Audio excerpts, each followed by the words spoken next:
ఒకరికొకరు సగించుకొని ప్రేమించుకొని ముందుకు వెళ్ళాలి తప్ప ఇలా విడాకులు తీసుకోవటం, భార్యాభర్తలు విడిపోవటం అనేది దేవునికి ఎంతమాత్రం ఇష్టం లేదు.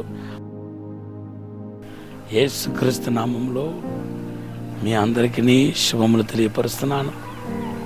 దేవుని యొక్క కృపను బట్టి మీరందరూ బాగుంటారని ప్రభునందు విశ్వసిస్తున్నాను. ఈ దినాల్లో దేవుడు మిమ్మల్ని ఆశీర్వదించాలని ఆశ కలిగి ఉన్నాడు. మీరు కోల్పోయిన వాటన్నిటినీ తిరిగి ఇవ్వాలని ఎంతో ఆశ కలిగి ఉన్నాడు. మీరు ఏ విషయంలో బాధపడుతున్నారో, ఏ విషయంలో కలవరపడుతున్నారో, ఏ విషయంలో మీరు ఏ డిసిషన్ తీసుకోలేక ఇటు అటు కొట్టుమిట్టలు ఆడుతున్నారో ఆ విషయంలో దేవుడు మీకు ప్రత్యేకమైన గైడెన్స్ ఇచ్చి మిమ్మల్ని నడిపించబోతున్నానని ప్రభు మాట్లాడుతున్నాడు. కాబట్టి మీ హృదయాన్ని కలవరపడనీయకండి, ధైర్యంగా ఉండమని ప్రభు చెబుతున్నాడు. ఈరోజు దేవుడు మనకిచ్చిన వాగ్దానం యోవాను సువార్త 14వ అధ్యాయం మొదటి 2 వచనాలు. దేవుని బిడ్డలారా, మనము ఆదికాండం 1వ అధ్యాయం 2వ అధ్యాయం 3వ అధ్యాయం మనం ఇప్పటికే ధ్యానం చేస్తాం. ఈరోజు నుండి ఆదికాండం 4వ అధ్యాయంలో ఉన్న కొన్ని ప్రత్యేకమైన అంశాన్ని మీతో మాట్లాడాలని పరిశుద్ధాత్మతో ప్రేరేపించబడుతున్నాను. చూడండి, బైబిల్లో రాయబడి ఉంది, ఆదాము తన భార్యను ఎరిగినందున కయీనన్న వాడిని కన్నాడు అని రాయబడి ఉంది. దేవుని బిడ్డలారా, ఎంత విశేషమైన ఆశీర్వాదకరమైన మాటలో చూడండి. దేవుడు వివాహాన్ని ఆశీర్వదించాడు, భార్యాభర్తలు దేవుడు ఆశీర్వదించాడని దానికి గుర్తే దేవుడు సంతానం కలుగచేయటం. మనిషి ఇప్పుడుకు ఎన్నో కొత్త విషయాలు కనిపెట్టగలిగాడు, కానీ భార్యాభర్తలు ఏకం కాకుండా నేను పిల్లలు పుట్టిస్తాను అని ఏ ఒక్క సైంటిస్ట్, ఏ ఒక్క డాక్టర్ ముందుకు ఈనాటి వరకు రాలేదు, ఇంకా రారు కూడా. ఎందుకంటే బైబిల్లో రాయబడి ఉంది, పిల్లలు దేవుడిచ్చిన బహుమానం అని రాయబడి ఉంది. దేవుని బిడ్డలారా, ఎబ్రీ పత్రిక 13వ అధ్యాయం 4వ వచనంలో ఏమని రాయబడి ఉందంటే, వివాహం అన్నిటికంటే ఘనమైనది. కొన్ని మాటలు ఏమని ఉందంటే, వివాహం అన్నిటికంటే శ్రేష్టమైనదని, పవిత్రమైనదని, ఉన్నతమైనదని బైబిల్లో తర్జమా చేయబడింది. దేవుని బిడ్డలారా, వివాహం అన్నిటికంటే ఘనమైనది.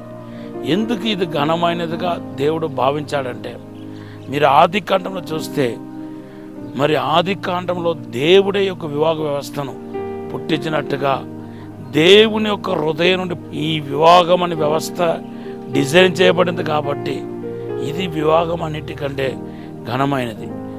ఆదికాండం 2వ అధ్యాయం 18 నుండి 24 వచనాలు చదివితే ఈ వివాహాన్ని ఎలాగా దేవుడు ఆర్డినేట్ చేస్తాడో రాయబడి ఉంది. దేవుడే మొట్టమొదటి పురోహితుడిగా నిలబడి ఆదామును అవ్వాన్ని ఏకం చేసినట్టుగా మన పరిశుద్ధ గ్రంథంలో చూస్తున్నాం. ఆ తర్వాత దేవుడు మనిషిగా ఈ లోకానికి వచ్చాడు. అప్పుడు తన మనుష్య కుమారుడు మాత్రం కాదు, దేవుని కుమారుడుగా ఉన్న యేసు మనుష్య కుమారుడు అయ్యాడని ఈ లోకానికి చాటి చెప్పడానికి ఒక వేదికను వెతికాడు. ఆ వేదిక ఏంటి తెలుసా? వివాహ వేదిక. అదే యోవాను సువార్త 2వ అధ్యాయం 1 నుండి 10 వచనాల్లో మనం చూస్తున్నాం. అక్కడ ప్రభు ఏం చేశాడంటే, తన దేవుని కుమారుడైన యేసుక్రీస్తు అనే విషయాన్ని తెలియపరచాడు. కనుకనే శిష్యులు ఆయనందుకు విశ్వాసం ఉంచారని యోవాను సువార్త 2వ అధ్యాయం 11వ వచనంలో రాయబడి ఉంది.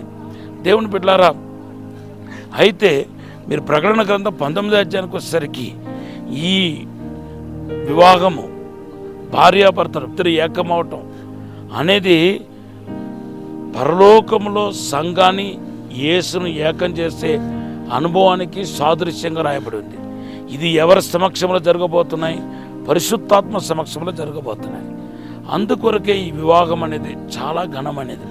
ఈరోజు మరి భార్యాభర్తల మధ్యలో ఎన్నో గొడవలు, అసమాధానాలు, ఎంతో శోధన ఎదుర్కొంటున్నారు. అంటే డైవర్స్కి రెడీ అయిపోతున్నారు. ఈరోజు ఇలా డివోర్స్ కేసు తీసుకున్న వాళ్ళు ఎన్నో వందల మంది ఉన్నారు. దేవుని బిడ్డలారా, క్రైస్తవులు కూడా చాలామంది ఉన్నారు. మిమ్మల్ని దేవుడు కలిపింది, స్త్రీ పురుషుడుగా కలిపింది విడిపోవటానిక? ఒకసారి ఆలోచన చేసి చూడండి.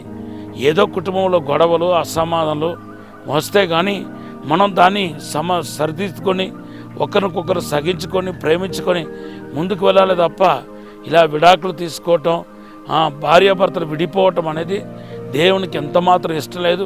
ఆ పొరపాటు మీరు చేస్తున్నారు కాబట్టి మీరు ఇప్పుడు దాకా నష్టపోతూ వస్తున్నారు. ఏది మీకు కలిసి రావట్లేదు, శోధనలో ఇరుకులో ఇబ్బందులు ఉన్నారు. అదే సమయంలో ఆదాము తన భార్యని ఎరిగినందున కయ్యను కనేనని రాయబడి ఉంది. భార్యాభర్తలు ఇద్దరు కలియక అనేది దేవుని చేత పవిత్రపరచబడింది. కాబట్టి ఖచ్చితంగా దేవుడు మీకు సంతానం ఇస్తాడు.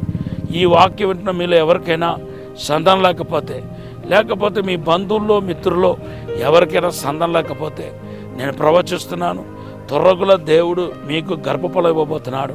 మీరు ఎవరి కోసమైతే కన్నీళ్ళతో ప్రార్థన చేస్తున్నారో వారికి దేవుడు గర్భఫలం ఇచ్చి ఆశీర్వదించబోతున్నాడు. కనుక మీరు ఆధైర్యపడవద్దు, దేవుడు మనం దీవించబోతున్నాడు. పిల్లలు దేవుడిచ్చే బహుమానం, ఆ బహుమానాన్ని ఖచ్చితంగా దేవుడు మీకు దయచేయబోతున్నాడు. కనుక ఈ దినాల్లో మీరు ఆధైర్యపడాల్సిన అవసరం లేదు, దిగులు పడాల్సిన అవసరం లేదు. మూడవదిగా ఇంకొక వ్యక్తి గురించి కూడా మాట్లాడుతున్నాను. పిల్లలైతే కన్నారు, కానీ ఆ పిల్లలు దేవుని ఏర్పాట్లో, దేవుని చిత్తంలో, భక్తిలో, ఆత్మీయతలు ఎదగకపోవటం ఎంతోమంది తల్లిదండ్రులకు బాధగా వేదనగా ఉంది. అయ్యో మేమందరం భక్తిలో ఉంటే నా కొడుకు ఇలాగ విచ్చలవిడిగా జీవిస్తున్నాడు, నా కూతురు తన ఇష్టానుసారంగా జీవిస్తుందని బాధపడుతున్న వాళ్ళు మీలో చాలామంది ఉన్నారు. ఈరోజు నేను ప్రవచిస్తున్నాను, మీ పిల్లల్ని దేవుడు తన వైపు మలుచుకుంటాడు. ఒక ఏబేలు మీ ఇంట్లో తయారవుతాడు. అవును, ఖచ్చితంగా ఈ యొక్క శుభకార్యం మీ ఇంట్లో జరగబోతున్నాయి. మీ పిల్లలు దేవుడు పట్టుకుపోతున్నాడు. జక్కయ్యను ఎలాగైతే దర్శించాడో, సమరయ స్త్రీని ఎలాగైతే దేవుడు దర్శించాడో, అలాగే నీ పిల్లల్ని దేవుడు దర్శించబోతున్నాడు. ఫిలిప్పు కుమార్తెలు ఎలాగైతే రక్షించబడి పరిశుద్ధాత్మ పొందుకొని అభిషేకించబడి మరి వాళ్ళ ప్రవచనాలు చెప్పేవారో, అలాగే నీ బిడ్డలు దేవుని చేతిలో బలంగా వాడబడబోతున్నారు. ఇది ప్రవచన కింద తీసుకోండి. దేవుడు మన ఆశీర్వించి దీవించి బలపరచిన గాక. ఒక చిన్న ప్రార్థన చేస్తాను. పరిశుద్ధము నమ్మకమైన పరలోక తండ్రి, నీకు వందనాలు, స్తోత్రాలు ప్రభువా. తండ్రి, ఆదామవ్వ కలవటం వలన తండ్రి కయ్యను కన్నాడని రాయబడి ఉంది, కూడినంతనని మాట రాయబడి ఉంది ప్రభా. భార్యాభర్తలు జీవితాన్ని నువ్వు ఆశీర్వదిస్తున్నావు, పవిత్రపరిచి ఉన్నావు. ఈ కుటుంబ జీవితాన్ని, దాంపత్య జీవితాన్ని నువ్వు ఆశీర్వదిస్తున్నావు తండ్రి. దీన్ని గుర్తించి ప్రభా తండ్రి ఒకరి నెలలో ఒకరు ప్రేమ కలిగి ముందుకు వెళ్ళాలని సహాయం చేయండి. భార్యాభర్తల మధ్యలో ఉన్న గొడవల అసమాధానాన్ని తీసివేయమని, తాక్కుమని, సమాధాన సంతోషం దయచేయమని యేసు నామములో అడిగి వేడుకుంటున్నాం తండ్రి. Amen. Have a blessed day. దేవుడు మన దీవించును గాక.